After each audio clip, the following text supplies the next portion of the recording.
કે આ frozen shoulder શું છે? 2 to 5% લોકોને ફ્રોઝન શોલ્ડર થાય છે.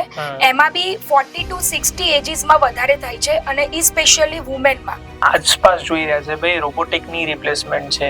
યસ, કે રોબોટિક્સથી એ લોકો એમના જ રોબોટિક્સના હાથથી જ તમારી મુવમેન્ટ એ લોકો હેલ્પ કરે છે પાછું લાવવામાં. એવું નથી કે તરત ને તરત થઈ જાય. It's a long process. 60sની એજમાં તો અત્યારે લોકોને એવું લાગે કે ભાઈ મને પગના તળિયા બળે છે, હું ચાલું છું તો મને નીચે ગાદી જેવું લાગે છે. મિત્રો, માઇન્ડ ધ ગેપના આજના આપના ગેસ્ટ છે ડોક્ટર નિતિક્ષા શાહ, આ ડેડિકેટેડ ફિઝિયોથેરાપિસ્ટ જે છેલ્લા 12 વર્ષથી અમદાવાદમાં 5000 પ્લસ પેશન્ટને પોસ્ટ સર્જરી રિકવરી કે ફિઝિયોથેરાપિસ્ટના કોઈ પણ ચેલેન્જીસ હોય એમાં સપોર્ટ કરી ચૂક્યા છે under the brand name of Kanak physiocare. Welcome doctor Nitiksha Shah. Thank you. So એક બહુ જ ઇમ્પોર્ટન્ટ પ્રશ્નથી આપણે આ કન્વર્સેશનની શરૂઆત કરીશું કે ફિઝિયોથેરાપિસ્ટની ઇમ્પોર્ટન્સ શું? અત્યારે એવું મિથ છે કે ફિઝિયોથેરાપી પાસે સર્જરી પછી કાં તો ઇન્જરી પછી જ લોકો આવે છે, પણ એવું નથી હોતું. Even if you are feeling good now તો બી તમે ફિઝિયોથેરાપિસ્ટ પાસે જઈ શકો છો. આ એક તમારો વે છે કે તમે બોડીનું કેર કરો છો અને એને કોઈ પ્રોબ્લેમ શરૂ થતા પહેલા તમે એનું પ્રિવેન્શન કરો છો. ફિઝિયોથેરાપિસ્ટ તમારા મસલ્સને સ્ટ્રેન્થન આપે છે, ફ્લેક્સિબિલિટી આપે છે અને તમારું પોસ્ચર કરેક્શન કરે છે અને તમારા મસલ્સને સાચી મૂવમેન્ટ કઈ છે એ તમને વધારે હેલ્પ ફિઝિયોથેરાપિસ્ટ જ કરી શકે છે. સો ઓવરઓલ અમે એવું વિચારીએ કે તમે એક્ટિવ રહો, ફ્લેક્સિબલ રહો, પેઇન ફ્રી લાઈફ રહો એવરી સિંગલ ડે. સો એક બહુ ઇમ્પોર્ટન્ટ પ્રશ્ન છે કે ફિઝિયોથેરાપિસ્ટ ખાલી ઓર્થોપેડિક કન્ડિશનમાં જ પિક્ચરમાં આવે? ના, એવું નથી. ફિઝિયોથેરાપિસ્ટના બી બહુ બધા સબ ડિવિઝન્સ છે. જેવી રીતે ન્યુરો છે, પીડિયાટ્રિક છે, કાર્ડિયો સર્જરી છે, બધામાં જ યુઝ થાય છે. જેવી રીતે હું તમને એક્ઝામ્પલ આપું કે કોઈને માઉથ કેન્સર છે અને એની સર્જરી થઈ છે તો સર્જરી પછી બી તમને ફિઝિયોથેરાપિસ્ટ એટલું જ હેલ્પફુલ થઈ શકે કેમ કે તમે જે કિમોથેરાપી અને રેડિયેશન થેરાપી લો છો ત્યારે તમારી નેક અને શોલ્ડર સ્ટીફ થવાના ચાન્સીસ વધારે હોય છે. પ્લસ માઉથ સર્જરીના કારણે તમે તમારું માઉથ એટલું ઓપન નથી થઈ શકતું જેટલું પહેલા થતું હોય, તો તમને અલગ અલગ એક્સરસાઇઝથી તમને ફિઝિયોથેરાપિસ્ટ એમાં બી હેલ્પ કરે છે. પ્લસ તમને બ્રીધિંગ એક્સરસાઇઝથી બી તમને ઘણું બધું હેલ્પફુલ થઈ શકે છે. એટલા માટે એવું નથી કે ખાલી ફિઝિયોથેરાપી ઓર્થો કન્ડિશન્સમાં જ હેલ્પ કરે છે, એ ઘણી રીતે બધાને હેલ્પ કરી શકે છે. સો તમે એક વસ્તુ કીધી કે પોસ્ટ સર્જરી ફિઝિયોથેરાપિસ્ટનો રોલ ખાસો હોય છે. સો ખાલી પોસ્ટ સર્જરીમાં જ ફિઝિયોથેરાપિસ્ટ પિક્ચરમાં આવે? ના, એવું બિલકુલ નથી. એ બધા અત્યારે એના ઉપર ફોકસ નથી કરતા, બટ પ્રી રિહેબિલિટેશન બી એટલું જ જરૂરી છે જેટલું પોસ્ટ રિહેબિલિટેશન. અગર તમારે કોઈ બી સર્જરી કરો છો તો એની પહેલા તમે જો પ્રી રિહેબિલિટેશન કરો તો ઘણા બધા એના એડવાન્ટેજીસ છે. જેવી રીતે તમને પેઇન બી ઓછું થઈ શકે છે, તમારી હોસ્પિટલના ડેઝ બી ઓછા થઈ શકે છે, તમારી મસલ સ્ટ્રેન્થ સારી હોય તો તમને ફાસ્ટ રિકવરી બી મળી શકે છે. ઓકે. અચ્છા ડોક્ટર, હમણાંનો એક સપોઝ મારો એક પર્ટેનિંગ ક્વેશ્ચન કહીશ કે મોર્નિંગ સ્ટિફનેસ, એટલે હું આમ સવારે ઉઠીએ ત્યારે આપણને આખું બોડી છે ને આમ જકડાયેલું લાગે, રાઈટ? તો એના પ્રિવેન્ટિવ કેર્સ કે મને કેવી રીતે ખબર પડે કે મારે એક આજે ફિઝિયોથેરાપિસ્ટને કન્સલ્ટ કરવું પડશે આ પોઈન્ટને લઈને? Yes, it's a good question. અત્યારે બહુ કોમન વસ્તુ આ થઈ રહી છે કે લોકો ઉઠે તો એવું કે ભાઈ મને તો બેક સ્ટીફ થઈ ગઈ છે, મને ની સ્ટીફ થઈ જાય છે, કાં તો આખું બોડી સ્ટીફ થઈ જાય છે. તો એના બધા અત્યારે ઘણા બધા રીઝન્સ છે. અત્યારે કેવું છે, આપણે મોન્સૂન સિઝન બી ચાલી રહી છે તો વાદળો હોય તો એ વધારે ઇફેક્ટ કરે. સૌથી વધારે ક્લાઉડી વેધરની ઇફેક્ટ આપણા બોડી પર થાય છે. તો ક્લાઉડી વેધરના કારણે તમે આખી રાત એકની એક પોઝિશનમાં હોવ અને તમારું પીલો બી અગર તમે પ્રોપર યુઝ ના કર્યું હોય, તમારું પોસ્ચર બી તમારું બરાબર ના હોય તો તમારા મસલ આખી રાત રિપીટેટિવ યુઝ થાય છે.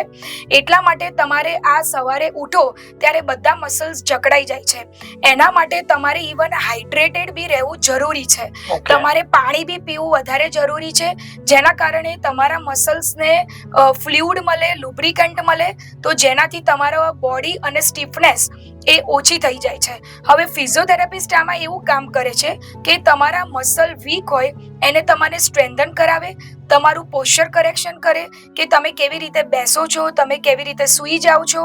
તો એ બધું જ કરેક્શન એટલું જ ઇમ્પોર્ટન્ટ છે કે તમને પેશન્ટ્સને ખબર નથી હોતી કે શું કરવું. તો આના માટે અમે લોકો તમને ફ્લેક્સિબિલિટી આપી શકીએ છીએ અને એ જ રીતે તમને ફિઝિયોથેરાપી આમાં હેલ્પ કરે તો તમે ડે બાય ડેમાં આ સ્ટીફનેસ ઓછી કરી શકો છો.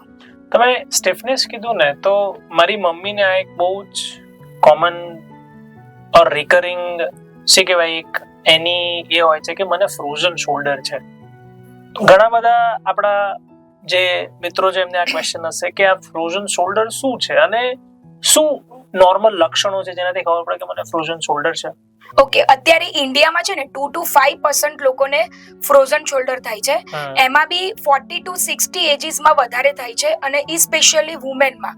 પણ એનું સ્પેશિયલ રીઝન છે ડાયાબિટીસ.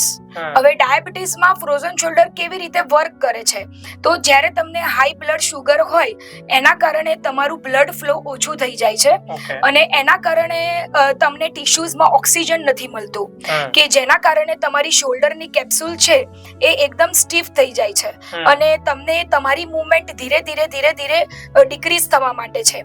તો આ રીતે ફિઝિયોથેરાપિસ્ટ તમને એવું હેલ્પ કરશે કે પહેલું તો તમને સૌથી પહેલા તો પોસ્ચર કરેક્શન કરાવશે, પ્લસ અમારી એક મેન્યુઅલ થેરપી હોય છે જેને મોબિલાઇઝેશન કહેવાય કે જેનાથી અમે લોકો કેપ્સ્યુલને ખોલીએ છીએ.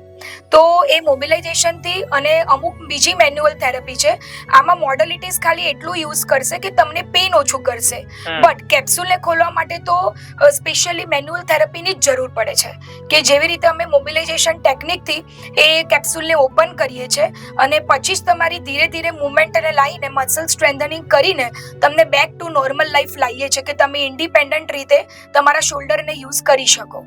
ઓકે, સો આપણે છે ને અત્યારે ઘણું બધું આસપાસ જોઈ રહ્યા છે ભાઈ, રોબોટિકની રિપ્લેસમેન્ટ છે કે ઇન જનરલ રોબોટિક્સ ઘણા બધા ટ્રીટમેન્ટ્સમાં ઇન્વોલ્વ થઈ જ રહ્યા છે.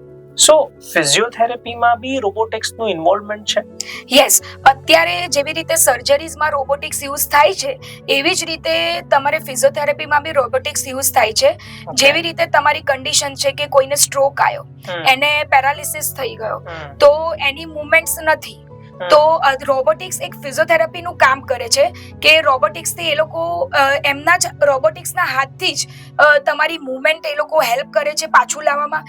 એવું નથી કે તરત ને તરત થઈ જાય, ઇટ્સ અ લોંગ પ્રોસેસ. પણ રોબોટિક્સ ડેફિનેટલી તમને એક ફિઝિયોથેરાપિસ્ટ કરે એના કરતાં જલ્દી રિકવરી તમને આપી શકે છે કે જેનાથી તમારી મૂવમેન્ટ છે પાછી લાવે, થોડુંક તમને સ્ટ્રેન્થ બી કરે, ઇવન વોકિંગમાં બી હેલ્પ કરે છે કે રોબોટિક્સ આખા તમને વોકિંગમાં બી એટલું જ હેલ્પ કરે છે કે જેટલું તમને ફિઝિયોથેરાપિસ્ટ તમને પોતાની રીતે હેલ્પ કરે છે. તો યસ, ડેફિનેટલી અત્યારે રોબોટિક્સ જોડે જોડે જો ફિઝિયોથેરાપિસ્ટ બી જોઈન્ટ થઈને હેલ્પફુલ થાય તો પેશન્ટને બહુ જલ્દી રિકવરી આવી શકે છે, ઇવન ઇન પેરાલિસિસ કન્ડિશન્સ. સો તમે એક વસ્તુ કીધી વોકિંગ, રાઈટ? વોકિંગથી મને યાદ આવ્યું કે મારા પપ્પાને એટલે પગના તળિયામાં એમને છે ને બર્નિંગ સેન્સેશનની જનરલી કમ્પ્લેન હોય છે. Is it a physiotherapist side of problem or is it something else? નો, અત્યારે સાચી વાત છે તમારી કે બધાને બહુ જ કમ્પ્લેન હોય છે. ઇવન 60s ની એજમાં તો અત્યારે લોકોને એવું લાગે કે ભાઈ મને પગના તળિયા બળે છે, હું ચાલું છું તો મને નીચે ગાદી જેવું લાગે છે, રાઈટ? તો એ ગાદી જેવું લાગવાથી બહુ જ બધા રીઝન છે. એક આમ તો ડાયાબિટીસ છે એ કોમન રીઝન છે, બટ એના સિવાય બી ઘણાને ડાયાબિટીસ નથી બી હોતું તો બી એ લોકોને આ વસ્તુ ફીલ થતી હોય છે. તો એના બહુ જ બધા રીઝન છે. જેવી રીતે એક તો એજ ફેક્ટર છે તમારું, બીજું તમે ફૂટવેર બરાબર તમે નથી પહેરતા, તમારે ફૂટવેરમાં બી ચેન્જીસ લાવવા જોઈએ, પ્લસ તમે બહુ લોંગ સ્ટેન્ડિંગ કરો છો કે તમારા મસલ્સ ઓવર યુઝ થાય છે, એના લીધે બી તમને આ વસ્તુ થઈ શકે છે. પ્લસ તમને તમારા બ્લડ સર્ક્યુલેશન પગના તળિયામાં ઓછું થયું હોય તો બી તમારી નર્વ્સ છે એ બધી સુકાતી હોય છે, તો એના કારણે બી તમને આ વસ્તુ થઈ શકે છે. તો એના બહુ જ બધા રીઝન્સ છે. તો એમાં ફિઝિયોથેરાપી તમને પ્રિવેન્શન આપી શકે, ઇટ્સ નોટ ક્યોરેબલ. તમને પ્રિવેન્શન એ રીતે આપી શકે કે તમારું એ વસ્તુ વધે નહીં. અને પેશન્ટને વોક કરવામાં કે ઇવન એ લોકોને ફૂટવેર પહેરવામાં બી તકલીફ પડે છે. અગર એમને આવું હોય તો એ લોકોને એવું લાગે કે અમે કઈ ફૂટવેર પહેર્યા જ નથી. એ લોકોને ફિલિંગ જ ના આવે કે અમે કઈ પહેર્યું છે કે અમે વોક કરીએ છીએ એવી રીતે. તો ફિઝિયોથેરાપી પહેલા તો પગના તળિયાના મસલ્સને મજબૂત કરશે, પછી એ લોકોના ફૂટવેરમાં કરેક્ટ ગાઈડન્સ આપશે કે તમારે ફૂટવેર કઈ રીતે પહેરવા જોઈએ અને કેવા પહેરવા જોઈએ. પ્લસ તમને પોસ્ચર કરેક્શન કરાવશે કે તમારે એકની એક પોઝિશન માટે ઓવરયુઝ તમારે નથી કરવાનું. તો આ જ બધી રીતે તમને ફિઝિયોથેરાપી ઘણી બધી હેલ્પ કરી શકે છે. ઓકે, સો એક આપણું જે પણ કન્વર્ઝેશન થયું એનાથી એક ઇમ્પોર્ટન્ટ વસ્તુ મારે સમજવી હતી કે કયા કેસમાં મારે as a patient home visit માટે ફિઝિયોથેરાપિસ્ટને બોલાવવા જોઈએ, ઓર કયા કેસમાં, એટલે what would you prefer, home visits versus એક ફિઝિયોથેરાપી સેન્ટર જે હોય છે, right? What is the difference તમારા હિસાબે? જેટલા પેશન્ટ્સને તમે ટ્રીટ કર્યા છે અત્યાર સુધી, શું વધારે બેનિફિશિયલ છે પેશન્ટ માટે? યસ, એવું નથી કે તમારે હોસ્પિટલ્સ કે ક્લિનિક્સમાં ફિઝિયોથેરાપી ટ્રીટમેન્ટ લેવા ના જવું જોઈએ. ઘણીવાર એવું બી હોય છે કે અમુક મોડાલિટીઝ કે મશીન્સ અમે ઘરે નથી લઈ શકતા, તો તમારે હોસ્પિટલ કે ક્લિનિક્સમાં બી જવું પડે, પણ એ કન્ડિશન ઉપર ડિપેન્ડ હોય છે. પણ હું પોતે વધારે હોમ વિઝિટ્સ એટલા માટે પ્રિફર કરું છું કે આજે પેશન્ટ્સને કઈ કન્ડિશન્સ થઈ છે તો એને પોતાને નથી ખબર કે મને શું થયું છે, તો એ સાયકોલોજીકલ એટલો બધા અપસેટ હોય કે જો એ ક્લિનિક પર આવશે તો તમે ઇન્ડિપેન્ડન્ટલી એમના પર એટલું બધું ધ્યાન ના આપી શકો. જેવી રીતે અગર હું હોમ વિઝિટ્સ કરું છું તો ખાલી હું અને પેશન્ટ હોઈએ, તો અમારો 1 to 1 રેપો થાય, અમે વાતચીતો કરીએ, તો એના કારણે શું કે એમને જે સાયકોલોજીકલ થોડુંક મેન્ટલ પ્રેશર છે, મેઇનલી અત્યારે તો એના પર જ આપણે ફોકસ કરવું જોઈએ કે હાઈએસ્ટ પેઇન તો એ લોકોને સાયકોલોજીકલ રીતે જ થતું હોય છે. સો મેન્ટલી સ્ટેબલ આપણે તમે એમને કરી શકો એમના એન્વાયરમેન્ટ. યસ, એમના એન્વાયરમેન્ટમાં, પ્લસ એ લોકો એમના એન્વાયરમેન્ટમાં કમ્ફર્ટેબલ રહે. ધારો કે ક્લિનિક પર આવે તો એમને ઘણીવાર ડિસ્કમ્ફર્ટ થતું હોય છે, કેમ કે ઘણાને અમુક વસ્તુ ઓપન કન્ડિશન હોય કે તેવી રીતે બેક પેઇન છે તો એમને ઓપન કરીને આપણે આપવું પડે, તો એ એવી રીતે લેડીઝ હોય તો એ લોકો કમ્ફર્ટેબલ ના હોય. હવે હું એમના ઘરે જઉં છું તો એ ડિસ્કમ્ફર્ટ ના થાય એમને, અને કમ્ફર્ટેબલી મારી જોડે ઓપન થઈને બધી ટ્રીટમેન્ટ કરાઈ શકે, એમને શરમ બી ના આવે. એવી જ રીતે, અને પ્લસ હું સાયકોલોજીકલ વધારે ટ્રીટમેન્ટ આપું છું કે જેવી રીતે મને ખબર છે કે એમને સાયકોલોજીકલ વધારે છે. ઘણાને એવું હોય પેઇન ઓછું હોય, સાયકોલોજીકલ પેઇન વધારે હોય, એટલે 2 દિવસ પછી જો હું એમને સાયકોલોજીકલ રીતે વાત કરું તો એ મને 2 દિવસ પછી એવું કે ના મને તો ઘણું સારું લાગે છે. તો એક જે પોઝિટિવ એનર્જી તમારા ઘરમાં એન્વાયરમેન્ટમાં થતી હોય તો એ જ રીતે તમારી મૂવમેન્ટ અને તમારું પેઇન બહુ જ જલ્દીથી ઓછું થઈ શકે છે. તો હું એના પર વધારે ફોકસ આપું છું. So thank you so much Dr. Nitiksha. It is very much eye opening for me કે ઘણા જે નોર્મલ પ્રોબ્લેમ્સ હોય છે એને ફિઝિયોથેરાપિસ્ટ થી આપણે કેવી રીતે લોંગ ટર્મ માટે પ્રિવેન્ટ કરી શકે. અને મિત્રો તમારા માટે પણ એક બહુ મારા માટે એક આઈ ઓપનિંગ સ્ટેટમેન્ટ હતું એમનું કે ભાઈ ફિઝિયોથેરાપી ખાલી ને ખાલી સર્જરી કે આજે ઇન્જરી થઈ છે એના માટે નથી. તમે તમારા બોનના સ્ટ્રેન્થનિંગ માટે કે એક લોંગ ટર્મ તમારા બોડીના ફિટમેન્ટ માટે પણ ફિઝિયોથેરાપિસ્ટને કન્સલ્ટ કરી શકો છો. Thank you so much doctor Nitiksha. Once again મળીએ આવતા એપિસોડમાં.